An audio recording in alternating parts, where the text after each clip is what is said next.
Hello दोस्तों, स्वागत है आप सभी का आज के इस नए वीडियो में। आज हम लोग जानने वाले हैं सर्वनाम के बारे में, जो कि व्याकरण का एक इम्पोर्टेंट चैप्टर है। तो याद रखिएगा आप लोग, अगर वीडियो को आप लोग कंप्लीट देख लेते हैं तो निश्चित रूप से आप लोगों को सर्वनाम से बनने वाला एक भी क्वेश्चन बोर्ड एग्जाम में नहीं छूटेगा। तो चलिए शुरू करते हैं हम लोग बिना किसी देरी के। तो देखिए, पहला है सर्वनाम, जिसे अगर इंग्लिश में आप एग्ज़ाम दीजिएगा तो प्रोनाउन के रूप में पूछा जाएगा। तो लेकिन सर्वनाम में कुछ और भेद है हिंदी में, और प्रोनाउन के इंग्लिश में कुछ और भेद होते हैं, इसलिए उसे भेद को याद मत रखिएगा। इंग्लिश और हिंदी दोनों में क्या होता है, अलग अलग होता है। तो देखिए, पहला हमारा क्वेश्चन है जो सर्वनाम किसे कहेंगे। तो सर्वनाम किसे कहते हैं, तो याद रखिएगा, संज्ञा अथवा नामों के बदले जिन शब्दों का प्रयोग किया जाता है उसे हम लोग क्या कहेंगे, सर्वनाम कहेंगे। याद रखिएगा, संज्ञा के बदले या चाहे नाम के बदले, तो नाम को ही हम लोग क्या बोलते हैं, संज्ञा। इसीलिए बोलेंगे नाम के बदले प्रयोग किया जाने वाला शब्द या संज्ञा के बदले प्रयोग किया जाने वाला शब्द को क्या कहेंगे, हम लोग सर्वनाम कहेंगे। जैसे में यह हो गया, देखिए, मैं, तुम, आप, यह, वह, ये सभी किसका उदाहरण है, सर्वनाम का उदाहरण है। जैसे मैं लेकर दिखाता हूँ, देखिए, जैसे हम लोग बोलेंगे जो सीता एक अच्छी लड़की है, सीता एक अच्छी लड़की है, वह प्रतिदिन विद्यालय जाती है, वह प्रतिदिन विद्यालय जाती है। तो यहाँ देखिए, सीता एक अच्छी लड़की है, वह प्रतिदिन विद्यालय जाती है। तो यहाँ जो वह का प्रयोग किया गया है, वह किसके लिए किया गया है, तो सोच सकते हैं आप लोग, जो यह किया गया है सीता के लिए। तो सीता क्या है, एक नॉन है, मतलब संज्ञा है। तो संज्ञा के बदले हमने प्रयोग किया किसका, वह का। तो वह यहाँ क्या हो गया, सर्वनाम। तो परिभाषा में भी सेम वही लिखा है, जो संज्ञा अथवा नामों के बदले जिन शब्दों का प्रयोग किया जाता है उसे हम लोग क्या बोलेंगे, सर्वनाम, जैसा कि आप उदाहरण में देख सकते हैं। उसके बाद चलते हैं हम लोग, सर्वनाम के जो है हिंदी में क्या होता है, 6 भेद होते हैं। 6 भेद का नाम याद रख लीजिएगा, पुरुषवाचक सर्वनाम, निश्चयवाचक सर्वनाम, अनिश्चयवाचक सर्वनाम, संबंधवाचक सर्वनाम, निजवाचक सर्वनाम और प्रश्नवाचक सर्वनाम। तो इस 6 का पहले आप लोग नाम कम से कम याद रख लीजिएगा, ताकि उसका परिभाषा आसानी से याद हो सके। उसके बाद हम लोग बात करेंगे पुरुषवाचक सर्वनाम की ओर। तो देखिए, पुरुषवाचक सर्वनाम किसे बोलेंगे, तो पुरुषवाचक, तो यहाँ व्याकरण में पुरुषवाचक का मतलब सिर्फ पुरुष मत समझ लीजिएगा। पुरुषवाचक में व्याकरण का मतलब होता है स्त्री और पुरुष दोनों, इसके सम्मिलित रूप को हम लोग बोलेंगे पुरुषवाचक। तो बोल सकते हैं जो स्त्री और पुरुष के बदले जिन शब्दों का प्रयोग किया जाता है उसे हम लोग बोलेंगे पुरुषवाचक सर्वनाम। ऐसा मत सोच लीजिएगा जो पुरुषवाचक सर्वनाम है तो सिर्फ पुरुष के बदले होगा। तो पुरुषवाचक में क्या होता है, जो हिंदी व्याकरण में स्त्री और पुरुष दोनों के सम्मिलित रूप को बोलते हैं। तो जैसे में याद रखिएगा, मैं, तुम, आप, वह आदि, ये सभी क्या है, पुरुषवाचक सर्वनाम। उसके बाद मैं आप लोगों को क्लियर कर दूंगा नेक्स्ट, उसके बाद उदाहरण में। तो याद रखिएगा, सिंपली है, स्त्री और पुरुष के बदले जिन शब्दों का प्रयोग किया जाएगा उसे हम लोग क्या बोलेंगे, पुरुषवाचक सर्वनाम। जैसे में ये सब उदाहरण याद रख लेना है। उसके बाद नेक्स्ट बात करें तो पुरुषवाचक के बाद है निश्चयवाचक सर्वनाम। तो निश्चयवाचक सर्वनाम में क्या है, नाम से ही स्पष्ट है, निश्चय। निश्चय मतलब क्या होगा, तो जिस सर्वनाम का प्रयोग निश्चित व्यक्ति या भाव के बदले में किया जाता है उसे हम लोग क्या बोलेंगे, निश्चयवाचक सर्वनाम। जैसे देखिए, उदाहरण में दिया गया है, यह राम है।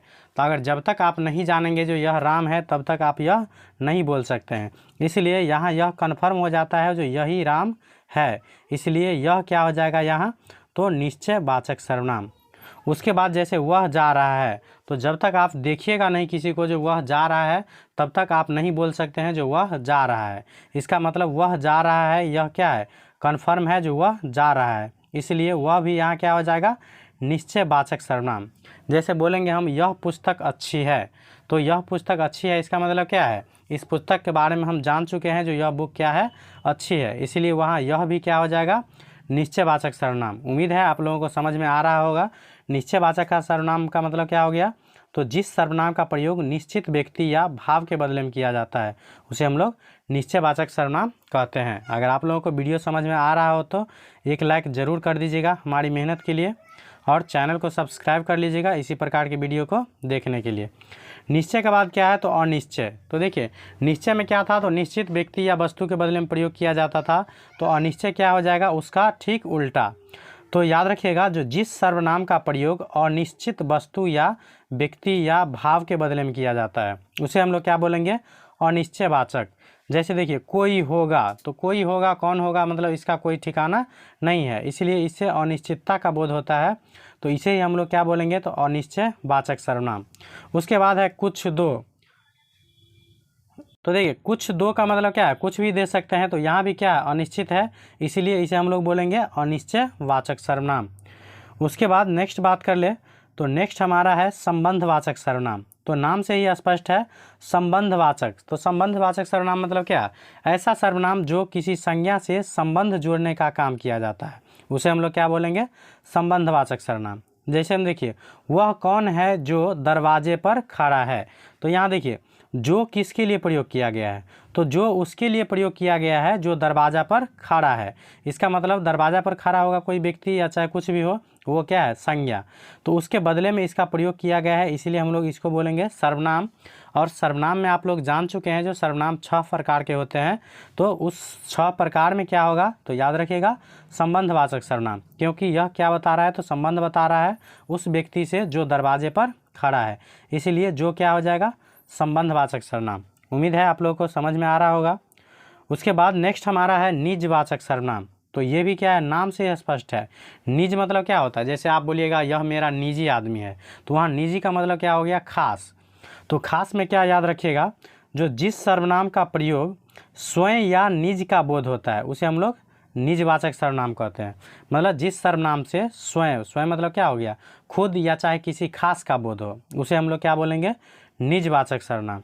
जैसे यहाँ देखिए बोल रहा है जो मैं आप ही चला जाऊँगा, तो मैं जाए चाहे आप जाइए, यहाँ क्या होगा, तो स्वयं या खुद या चाहे निजी का बोध होता है, इसीलिए हम लोग इसे क्या बोलेंगे, तो निजवाचक सर्वनाम।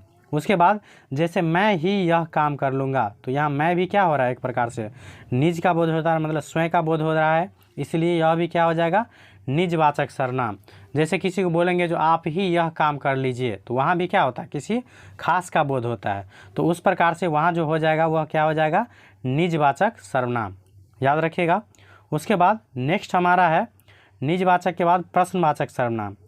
प्रश्नवाचक सर्वनाम किसे बोलेंगे, तो प्रश्नवाचक सर्वनाम में याद रखिएगा जो जिस सर्वनाम का प्रयोग प्रश्न करने के लिए किया जाता है उसे हम लोग क्या बोलते हैं, प्रश्नवाचक सर्वनाम। तो देखिए प्रश्न कैसे किया जाता है, जैसे आप लोग पढ़ रहे होंगे तो कोई पूछता है अगर क्या पढ़ रहे हो, तो वहाँ क्या होगा, आप लोग को जवाब देना पड़ेगा, मतलब वो एक प्रकार का क्या हो गया, क्वेश्चन हो गया।